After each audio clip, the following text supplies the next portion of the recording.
Baik, sebagai pembuka dari saya sih ini ya Bu Yulia, kalau lagu Tulus itu hati-hati di jalan. Nah, apa hubungannya dengan dialektika kebijakan? Oh, sangat berhubungan. Karena urusan putra mahkota itu hati-hati di jalan, seperti kata Tulus, jangan sampai seperti garam dan belangsa. Nah, saya bercanda.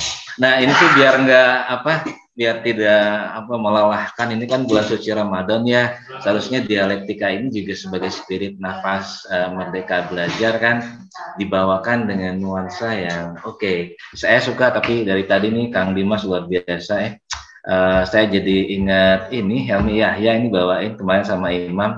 Pak Awan ngomong-ngomong putra mahkotanya nih 24 atau ada hubungannya nggak nih? Jangan-jangan kayak yang satu itu ke IKN. Nah, saya bercanda juga ya. Tapi gini Kang Dimas, izinkan saya untuk menampilkan ya beberapa slide singkat. Tapi nanti silahkan. Ini kan pestanya Bapak dan Ibu. Saya hanya mengakselerasi sajalah. Tapi slides ini memang tidak saya siapkan sophisticated untuk membahas pergub itu sih secara khusus, tapi setidaknya slides ini bisa menjawab ulasan, saya sebut ini dialektika kebijakan gitu ya. Jadi kita ini kan selalu pakai bahasa kekuasaan gitu ya, bicaranya pakai bahasa birokrasi dan silaturahmi pemikirannya ditinggalin gitu. Nah, saya sebetulnya ingin membawakan ini dalam arah arsitektur sosial. Jadi makanya tadi pembukanya Tulus gitu. Jadi hati-hati di jalan. Kenapa? Karena ulasan cetak birunya udah jadi, nah eksekusinya nih yang hati-hati di jalan. Nah, kenapa pada saat kita merumuskan RPJM itu ya old schoolnya GBHN, sekarang RPJM harus hati-hati karena ada diverse issue dalam arah pembangunan. Misalnya kalau kita lihat kan memang di setiap provinsi memang kenapa kemudian ini nggak dibuat perda? Nah, menjawab Kang Dimas nih, dibuat pergub. Nah, ada hubungannya dengan diverse issue yang memang dianggap kan spirit daripada dulu waktu Prof. Rias Rasid dan Bung Andi Malaranggeng pulang kuliah dari sana itu kan yang dibawa ke sini sebenarnya lebih ke arah negara bagian gitu ya, federal state. Nah, padahal otonomi daerah sih jauh daripada spirit itu. Otonomi daerah itu kan sebenarnya ingin menunjukkan bahwa ruang lingkup keeksklusifan sebuah kajian kewilayahan, misalnya prevalensi wilayah seperti ini gitu ya. Apa dong tonjolan dari masing-masing wilayah itu lebih diketahui secara kearifan lokal, kan begitu, bukan membentuk negara bagian baru. Nah, saya pikir secara nggak langsung Kang Dimas, saya sudah menjawab pergub dan perda. Nah, tapi kalau misalnya mau ada juga yang nanya apa bedanya Pak Inpres dengan Perpres, nah itu ada di sorotan saya langsung dari istana. Nah, tapi menjawab ini Kang Dimas, saya juga masih penasaran sih sebenarnya. Ada isu highlights loh. Ini hasil kajiannya USAID. Jadi ini bukan reaksi opini ya. Karena kita ceritanya semuanya growth by research seperti yang Pak Awan tadi sudah prologkan, jadi bukan reaksi opini nih. Ini adalah risetnya USAID. Jadi relatif secara umum memang persoalan pembagian kewenangan atau bagi kue ini memang mengalir dari pusat, provinsi, dan kota. Kemarin di Dagri itu kita sempat ngobrol membentuk kedeputian sih gitu ya di wilayah. Tapi kan dengan dibentuknya isu itu maka posisi gubernur jadi anekdot nantinya gitu, jadi seloroh, karena kan untuk apa lagi ada deputi provinsi kalau terus gubernurnya juga ada juga, kan begitu pertanyaannya. Nah, hanya kan praktik baik dalam Pemkab dan desa ini itu selalu bicara soal rangka kebijakan. Nah, balik lagi Banten Selatan kan ya, kalau kita mau jujur gitu ya.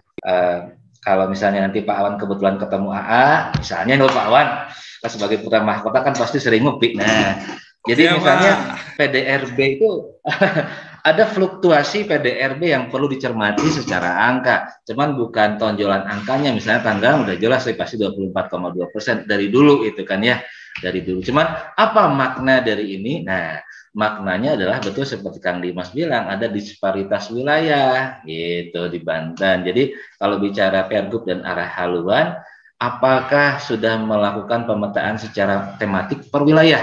Nah, saat ini misalnya saya sedang mengerjakan kajian prevalensi wilayah. Kenapa? Karena Pak Kepala, karena misalnya dianggap bahwa statistik nasional itu tidak bisa menghantam sapu jagat begitu saja permasalahan aktual wilayah per provinsi. Nah, salah satunya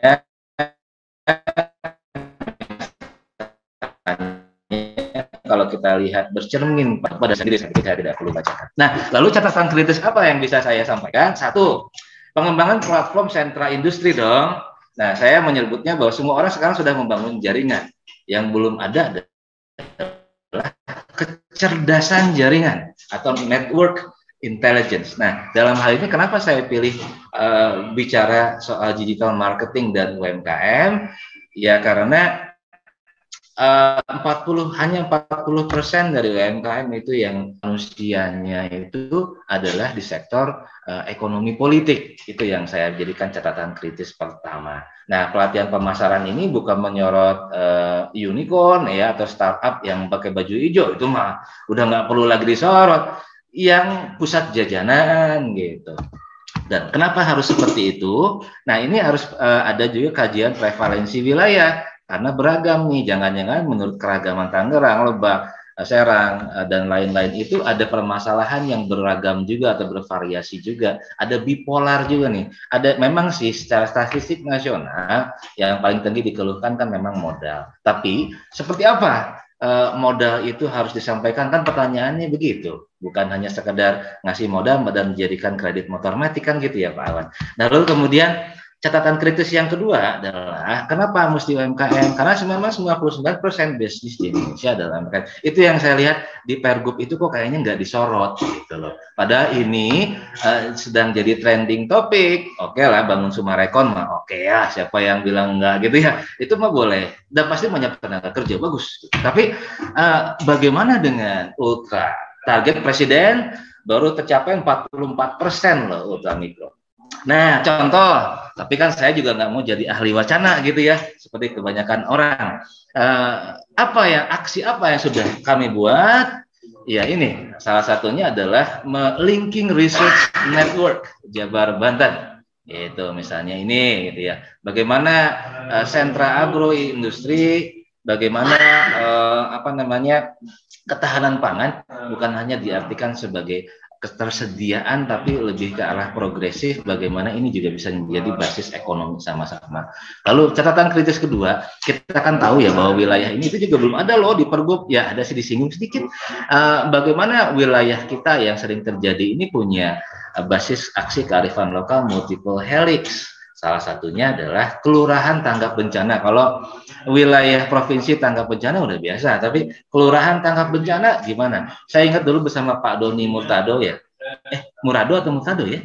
Doni Manardo Pak, Doni Manardo Pak, Kepala BNPB. Manardo, aduh terima kasih, mohon maaf saya ini, aduh maklum lidahnya lidah Sunda selalu Pak Awan gitu sepada iwan. Nah, jadi kelurahan tanggap bencana ini saya bilang Pak Doni izin Pak, saya bilang jangan cuma topi dan jaket dan alma mater lainnya dan bahasa-bahasa uniformitas lainnya. Yang harus dibuat itu adalah bagaimana kontingensi plan per wilayah itu berbasis mereka. Jangan-jangan mereka memang nggak butuh ambulan, tapi butuh kentongan yang suaranya beng, gitu misalnya. Lalu misalnya bagaimana program advokasi ini kan kita sudah banyak ya, kemarin terakhir ini warningnya Cilegon. Nah itu kan arah pembangunan juga. Misalnya yang sudah kita buat, ya ini salah satunya. Gitu. Contoh bagaimana connecting networks bisa dilakukan terkait kajian. Lalu kajian selanjutnya adalah ini dia. Jadi rencana bahwa saat ini juga nggak disebut loh, padahal ini penting bahwa kita ini selalu energy crisis, benar nggak Pak Awan? Saya ingat waktu ngajar dulu tahun 2000, mungkin Bu Ipah juga ngalamin deh kayaknya.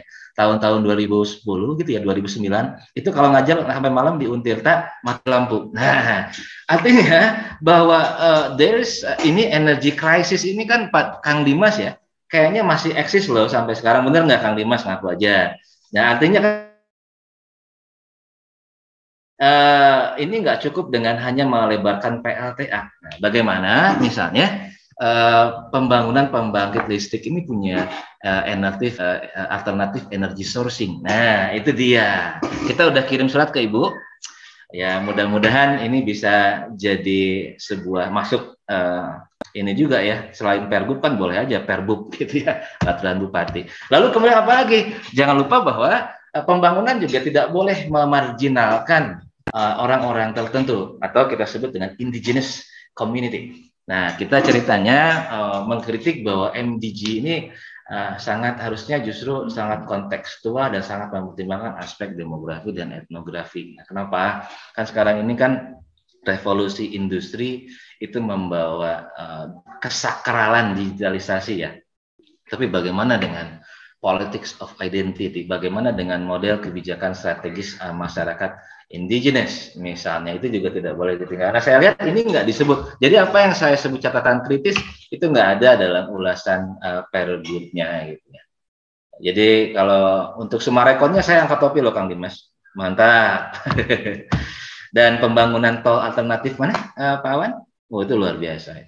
Dan lalu kemudian pembangunan wilayah pesisir maritimnya juga luar biasa. Itu harus diacungi jempol bahwa Banten itu punya kelebihan potensi di wilayah pesisir maritim. Dan itu waktu kita dengan kawan-kawan di Bandung ngerjain di Banyuasin itu juga malah ngiblatnya ke Banten loh, serius.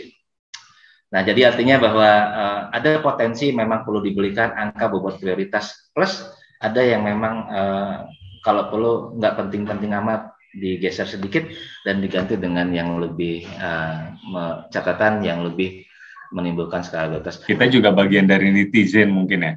Ketika proses awal pembangunan Banten International Stadium itu kan banyak yang menyinyir lah gitu ya. Tapi ketika sudah hadir, sudah megah terbangun, nah banyaklah yang merasa bangga terkait apa yang sudah dibangun di Provinsi Banten. Termasuk salah satunya adalah Jembatan Boge. Awalnya dikatakan tidak perlu, tapi ketika sudah ada viral, jadi Instagramable gitulah. Tapi saya pikir itu bentuk dinamisasi kita sebagai masyarakat, khususnya sebagai mahasiswa, dalam mengawal proses pembangunan di tempat kita menimba ilmu, lah, khususnya di Provinsi Banten. Mohon izin Pak Riswanda untuk dapat mengomentari terkait apa yang ditanyakan oleh teman-teman tadi, Pak Riswanda, enggak? Ayo lanjut aja diskusinya. Saya ada menuliskan beberapa chat sih, ya mungkin tidak mutlak sama gitu ya, tapi ada waktu itu tuh kebetulan kawan baru pulang S3 dari Taiwan. Nah, di Taiwan itu oleh profesornya ditanya, terus di Indonesia tanya apa bedanya Inpres dengan Perpres. Nah, dia nanya ke saya, gue bingung nih. Terus saya jawab sih, dan saya kemudian klarifikasi ini dengan beberapa orang. Ya, mungkin sebetulnya terlepas daripada drama politik ya dan lain sebagainya, sebetulnya kan bentuk daripada instruksi presiden, peraturan gubernur, perwali gitu. Itu kan memang diukur dari derajat urgensi. Misalnya begini, Bapak Ibu, Perpres itu butuh sidang dulu, ada surat presiden yang harus diterbitkan, ada daftar identifikasi masalah yang harus masuk ke legislatif dan seterusnya. Itu butuh waktu mungkin ya hampir 1 tahun. Nah, jika memang urgensi masalahnya tinggi, ya bisa saja seperti juga Inpres, meskipun ini saya tidak mengatakan bahwa ini kayak gini loh, enggak. Cuman dengan analogi ini bisa saja gubernur menilai ada beberapa items yang memang urgent untuk diselesaikan terkait dengan timeline tentang waktu dan sebagainya. Karena misalnya untuk membentuk perda, nah ada biro hukum ya, Bapak dan Ibu tahu lah, ada biro hukum yang dilibatkan, ada sidang, mungkin ada nanti ada reses dulu, ya bla bla bla, bahkan bukan hanya waktu ya, ada mungkin di situ peluang-peluang konflik of interest bahkan dalam perjalanannya. Nah, memang itu yang saya sampaikan kepada kawan saya yang di Taiwan tadi, ya udah begini saja jawabnya, saya bilang seperti itu, karena ini juga hasil beberapa klarifikasi dengan ya tadi contohnya memang invest. Nah, saya pikir itu sifatnya Pergub juga sama sih, memang ada skala prioritas yang memang sudah dihitung ya.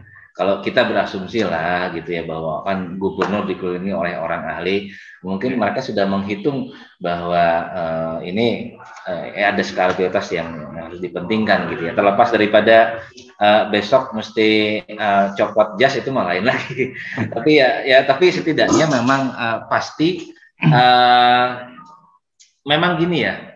Ada pada saat kita ini menganalisisnya dengan bahasa kekuasaan, maka di kita ini kan meskipun presiden sudah membubarkan lebih kurang lebih dari 100 lembaga non kementerian, yang terakhir ini ada Badan Pengawas Lobster atau segala. Nah, artinya bahwa ini loh yang menjadi pertimbangan bahwa kepala daerah memang harus cakap mengambil inisiasi yang dengan regulasi yang cepat gitu. Kalau kemudian ngandelin perda gitu ya, dan nanti yang lembaga-lembaga non kementerian, ada lembaga-lembaga lupa saya. Pokoknya ada 3 itu, lembaga kementerian, OPD, itu lembaga itu karena disertasi kawan saya yang nanya tadi. Nah, intinya the point is gitu yang ini sampaikan, pada saat ada sebuah journey yang harus diambil untuk menyelesaikan eskalasi masalah yang sudah dianggap urgent, ya memang dibutuhkan itu. Hanya memang betul seperti dari siapa, Pak Ios atau Pak Wiri yang bilang ya, masa berlakunya yang dipertanyakan. Misalnya, saya ingat tuh dulu, tapi saya nggak perlu sebut namanya ya, ada almarhum yang di SK-kan oleh Pergub gitu di Dewan Riset Daerah. Tahu-tahu gubernurnya memutuskan untuk, atau mungkin bahkan gubernurnya ya tidak menduduki masa jabatan nanti, ya otomatis itu menjadi dipertanyakan gitu, oleh status quo yang baru. Itu saja sih kelemahannya. Tapi kelebihannya dia memang bisa menjadi intervensi yang lebih cepat gitu, memangkas ya kalau birokrasi mungkin ya. Iya, RI 1 sekarang itu kan lebih ke arah maunya apa-apanya 1 lembar. Saya kemarin baru diminta taskap, kirpat itu 3 lembar saja misalnya gitu. Nah, ya artinya kan kalau menuruti draft langkah yang seperti itu, ya memang kalau ngandelin perda gitu ya, perpres, permendagri, yang memang proses ini ya istilahnya nasi kotakannya mesti ratusan ini baru kemudian sih ininya jadi, dan kemudian berapa hotel yang sudah dilalui untuk rapatnya gitu dan sebagainya ya, belum rakertas gitu bla dan bla dan bla. Nah, artinya tapi kalau memang itu etikat baiknya itu ya konandrumnya bagus sekali. Hanya memang ya apa-apanya kan ada plus minus ya Kang Dimas. Ada pendulum pasti di balik segala sesuatunya. Tadi masa berlaku, atau mungkin ada kita harus diakui bahwa dikotomi politik dan administrasi kan memang sudah berakhir. Ya nggak apa-apa kalau memang ada political interest di dalamnya, ya why not. Cuman kan permasalahannya adalah how you bargain gitu. Bagaimana kepentingan publik juga ikut bargain di sana. Itu aja sih. Misalnya ada investor mau dari Mesir, dari Turki, kayak mau dari China, kayak asal jangan rasis saja. Tapi kan kepentingannya bukan soal political interest lagi, tapi kepentingannya what can we have gitu ya. Kayak sekarang nih yang tadi saya tampilkan oase bahwa dari REC ya kita jangan prejudice dulu bahwa ini adalah sebuah oligarki aja, enggak juga. Tapi kan daripada kemudian misalnya Pasar Rau nggak jadi direnovasi misalnya gitu ya, daripada kemudian jalan tolnya cuma mentok sampai mana, ya kenapa enggak gitu, biarkan mereka. Tapi kan yang harus diperhatikan adalah seberapa jauh deal ini. Nah, ini dia. Misalnya kalau mereka minta dana pendampingan dari pemerintah Provinsi Banten, nah prosentasenya gimana? Atau dana pendampingan atau minta bank notes dari kita sanggup nggak gitu ya? Karena kemudian investor kan bukan lembaga amal, ingat. Nah, gitu ya. Kadang-kadang kita menyikapi investor kayak lembaga amal, bukan, tidak bisa, harus ada bank notes, ada dana pendampingan. Dan itu loh, saya pikir Itu yang disebut dengan dialektika kebijakan dan berpikir nalar kritis yang digunakan pada saat membuat cetak biru. Nah, begitu. Mohon izin saya bertanya aja sedikit untuk Pak Riswanda dan Pak Awan selaku narasumber berkaitan dengan mitigasi bencana banjir di beberapa wilayah di Provinsi Banten. Beberapa saat yang lalu, khususnya di Kota Serang dan di Kabupaten Pandeglang bagian selatan. Menurut para narasumber, bagaimana menilai responsivitas pemerintah dalam mengatasi bencana tersebut? Karena mengingat kejadian beberapa waktu yang lalu sudah menjadi isu nasional. Ditambah lagi dengan adanya statement dari Kepala Dinas PUPR Provinsi Banten yang berencana akan membangun 3 tendon atau kantung air ya. Sementara pembangunan membutuhkan waktu yang cukup lama dan banjir bisa datang kapan saja, mungkin tanpa permisi juga ya. Mungkin itu aja Pak Dimas, terima kasih. Assalamualaikum warahmatullahi wabarakatuh. Ya, kita tampung, meskipun ini di luar dari konteks yang sedang kita bahas ya, tapi kita tampung. Oke, selanjutnya Pak Musinin, mangga Pak Musinin. Terima kasih Pak Dimas. Ya, singkat padat jelas Pak Musinin, mangga, kita dibatasi waktu, silakan. Iya, salah satu proyek strategis nasional yang ada di Provinsi Banten kan adalah pembangunan jalan tol Serang Panimbang gitu ya, yang sudah dimulai dari mulai Serang sampai dengan Rangkas lah hingga saat ini. Saya setuju dengan pendapat Pak Wan tadi bahwa banyak keberhasilan yang sudah dibangun oleh pasangan Wahidin Halim dan Andika Hazrumi dalam memimpin Provinsi Banten ini. Namun tadi mungkin ada yang terlewat barangkali ya yang belum tersampaikan. Kebetulan saya juga penduduk Kabupaten Pandeglang, daerah Banten Selatan yang terkena imbasnya dari proyek strategis nasional ini, jalan tol Serang Panimbang gitu. Karena memang belum selesai juga gitu ya, hingga saat ini baru sampai Rangkas. Kami ingin bertanya kepada Pak Awan dan Pak Riswanda barangkali bagaimana mengenai pembangunan jalan tol tersebut ya, walaupun ini masih berlangsung, mengingat pasti banyak yang terdampak daripada pembangunan jalan tol. Barangkali itu saja. Terima kasih. Bagaimana ganti untungnya ya, Pak Musinin ya? Kira-kira seperti itu ya, dengan yang terdampak dari pembangunan jalan tol. Terima kasih. Baik, siap. Terima kasih. Pak Dimas, tolong sampaikan. Oh ya, pertanyaan khusus saya sampaikan ke guru saya tercinta Pak Riswanda. Waduh, ini mah merayu nih Pak.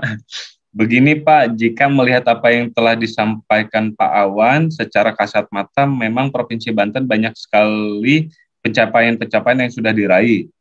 Tetapi pertanyaan lanjutan saya, apakah prestasi yang sudah dikerjakan itu dari kacamata akademisi, wabil khusus dari Pak Riswanda sebagai akselerator kebijakan publik, pencapaian itu apakah tidak luput dari koreksi sudut pandang teoritis implementasi kebijakan Pak? Pak Dimas mohon sampaikan. Siap, Pak enggak? Sudah didengar juga. Mohon tanggapannya Pak Riswanda, Pak enggak? Nah, gini Pak Angga, terima kasih dan yang lain. Dari sisi capaian kebijakan memang ada ini ya kalau boleh dibahasakan sih political alert gitu ya. Political alert boleh saja, mau social corrections boleh saja, mau terminasi kebijakan juga boleh saja. Bahkan kan kalau boleh jujur ada hampir 2.000 perda bermasalah yang dihapuskan oleh Presiden. Nah itu ada datanya. Kalau nggak terakhir saya sih mendeteksi cuma 100.352 perda yang dianggap bermasalah. Yang memang misalnya nih ya, tentang P4GN saja Pak Angga, itu ada 133, kalau tidak salah ya, kalau nggak saya salah hitung, 133 regulasi kewilayahan yang dikeluarkan begitu saja, bukan hanya oleh wilayah, tapi juga oleh kementerian terkait. Nah, artinya kita nih kaya sekali dengan pembuatan, bahkan dalam 1 tahun, nah ada yang tahu nggak nih? Di sini kan pasti ada anggota dewan, saya nanya aja deh, kalau ngasih tahu dianggap saya tahu lagi. Berapa sih 1 tahun anggota dewan itu bikin kebijakan? Ya, saya mau tanya, gitu. Bener nggak sih? Gitu. Ada nggak ya anggota dewan kita di sini, sok mangga dijawab. Iya Pak. Mohon izin, Pak Andra. Ya, tahun ini kita inisiatif DPRD itu ada 7, Pak. Ada 7 satu tahun ya? Ya, tidak selalu 7, tapi tahun ini ada 7. Ada 7 inisiatif. Inisiatif itu rata-rata berapa Pak satu tahunnya? Kalau boleh diakumulasikan. Rata-rata 5-6 lah. Itu pun 5 dan 6 ya. Belakangan kan ada instruksi presiden. Bukan impres ya, tapi ada semacam arahan dari presiden untuk daerah tidak banyak membuat perda, karena kecenderungan perda yang muncul di daerah itu justru melilit diri sendiri, artinya menghambat investasi dan sebagainya. Iya itu. Oh itu bagian yang dari dihapuskan 1.300-an lebih itu kali Pak ya? Ya, di Provinsi Banten belum ada Pak, tapi DPRD telah mengusulkan untuk penghapusan perda yang udah daluarsa. Artinya sudah tidak lagi relevan dengan perkembangan dan tidak lagi relevan dengan perubahan-perubahan undang-undang atau peraturan yang lebih di atas. Oke. Baik Pak. Betul, saya sepakat sama Bapak, banyak perda kita yang tidak efektif, kemudian sudah tidak relevan lagi dengan kebutuhan, dan kemudian perda yang tidak ditindaklanjuti oleh gubernur melalui pergub. Banyak sekali. Kalau boleh tahu kenapa Pak bisa terjadi seperti itu Pak? Apanya nih Pak? Kalau boleh tahu kenapa Pak? Ya pertama dulu karena kalau saya pribadi menangkap bahwa selama ini DPRD itu terbebani dengan diwajibkan kinerjanya itu diukur dari jumlah perda. Oh gitu. Nah, jadi sedangkan menurut pandangan saya, perda itu kan yang inisiatif DPRD baiknya justru yang tidak terusulkan oleh gubernur. Maka DPRD mengisi ruang kosong tersebut, mengatur sesuatu yang tidak masuk dalam rencana gubernur, dan kemudian itu bersumber dari masukan-masukan masyarakat. Contoh, peraturan daerah fasilitasi pesantren. Itu kan inisiatif dari DPRD.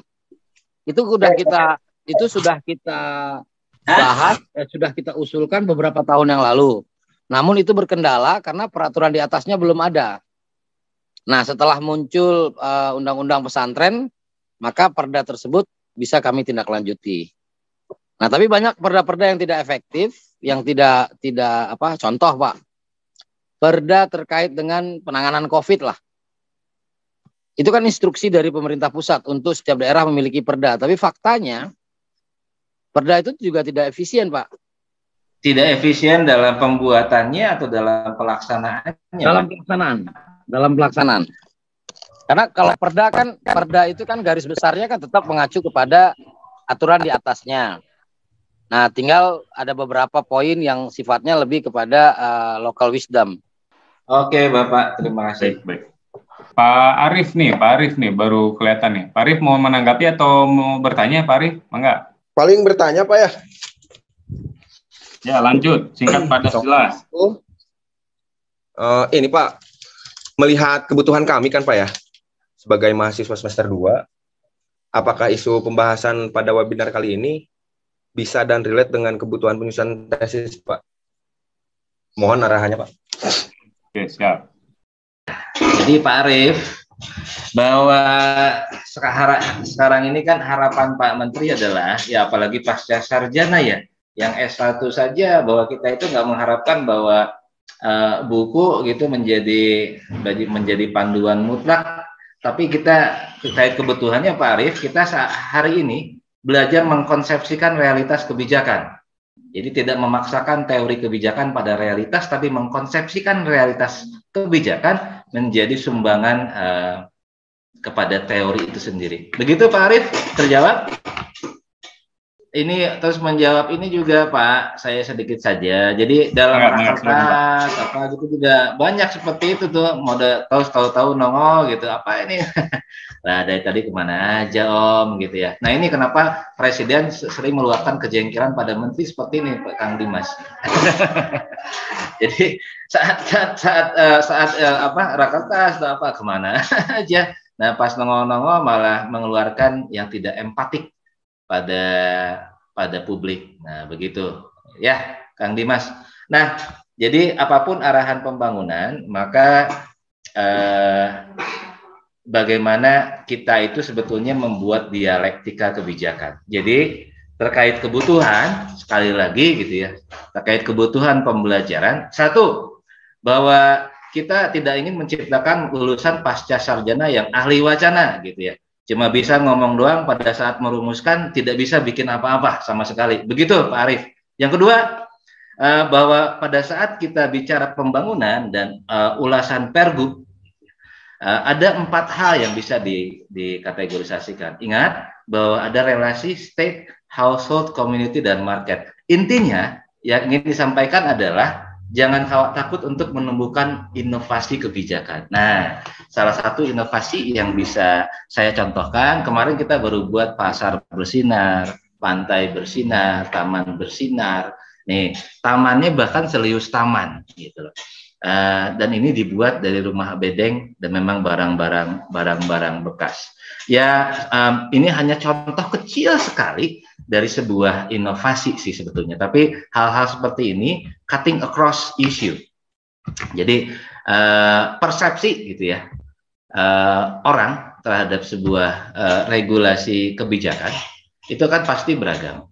Nah, oleh karena itu, bagaimana closingnya adalah bagaimana menarik arsiran dari keragaman itu jadinya merupakan kunci sukses atau merupakan frasa kunci yang selama ini kurang ada.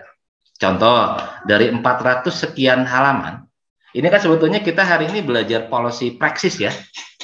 Menurut Kang Dimas, Bu Fi, Bu Nida, Bu Edah, Pak Iip, Bu Siti, mending mana ini dibanding menenangkan parade pidato teori? Coba dijawab. Lebih bermanfaat mana? Apakah parade pidato teori atau dialektika kebijakan? Dialog seperti ini, Pak. Dialektika. Iya. Jadi ya itu kenapa bahwa pada saat kita punya, makanya saya kemarin sempat menuliskan Presiden punya Dewan Ketahanan Nasional, kalau kurang punya lembaga ketahanan nasional, ada deputi kajian strategik di situ. Kok bisa menteri mengeluarkan statement tanpa arahan Presiden? Kan ada 2 lembaga tersebut misalnya. Nah, kenapa bisa seperti ini? Karena kita dipenuhi oleh ahli wacana, begitu. Ahli wacana yang terus nongol mendadak terus hilang, itu biasanya seperti itu. Jadi nggak ngerti permasalahan, nggak ngerti memetakan, nggak ngerti ngebuat padahal, tapi cuma bisa keluar-keluar membaperi urusan orang. Nah, itu fenomena ini sebetulnya bisa diatasi dengan ini, konsepsi realitas sosial tadi. Nah, jadi pada akhir kata Kang Dimas, saya ingin menutupnya dengan 3 kata kunci. 1, kolaborasi, 2, kerjasama, dan otonomi. Tapi bukan ketiganya dengan jargon klasik yang sudah lama kita kenal, tapi kemudian arsiran daripada ketiga jargon besar itu. 1, kesediaan berkompromi. Ya, ini antitesis daripada ego. Kalau ego sektoral, Presiden paling benci itu kata ego sektoral, karena kata tidak terukur dan diulang-ulang sebagai puisi politik. Tapi mungkin lebih ke arah insinkronisasi antar bidang. Gitu. Itu yang lebih terukur. Kenapa insinkronisasi? Memang tidak sinkron karena bidangnya kebanyakan, kerjaannya kedikitan. Kayak seperti kue dibagi terlalu banyak, maka dia tidak jadi bentuk kue lagi. Lalu komunikasi. Komunikasi ini kan kemarin juga ada sentilan. Bagaimana menciptakan seperti statement Presiden, bagaimana menciptakan komunikasi yang empatik, gitu ya. Ya kita paham lah. bahwa polemik minyak kan itu sebuah fenomena ya. Ada saja gitu. Dengan sistem yang lemah pasti ada saja yang memanfaatkan. Tapi kan bagaimana membuat komunikasi, pemahaman psikologi, pengalaman psikologi massa kalau kata Kabinda dulu. Jadi bagaimana orang bisa mengeluarkan statement memahami psikologi massa orang. Kan kericuhan, ini saya baru aja didatangin beberapa orang, gimana berapa nih kampus yang mau berangkat ke Jakarta, ada nggak indikasi bla bla bla. Nah itu kan sebenarnya dampak dari ketidakpahaman aktor kebijakan memahami psikologi massa misalnya, dan seterusnya. Ini contoh, nanti saya share aja lah. Jadi artinya intinya sih jangan takut untuk berinovasi ya. Tapi saya salut ini melihat Kang Dimas, Pak Awan mengupayakan ini, Kang Iip luar biasa. Ini saya apresiasi sekali ya, Kang Lalan, Pak Muhsinin, Pak Adrian, Pak Angga ya. Walaupun audionya mungkin belum mengizinkan Pak, tapi nggak apa-apa.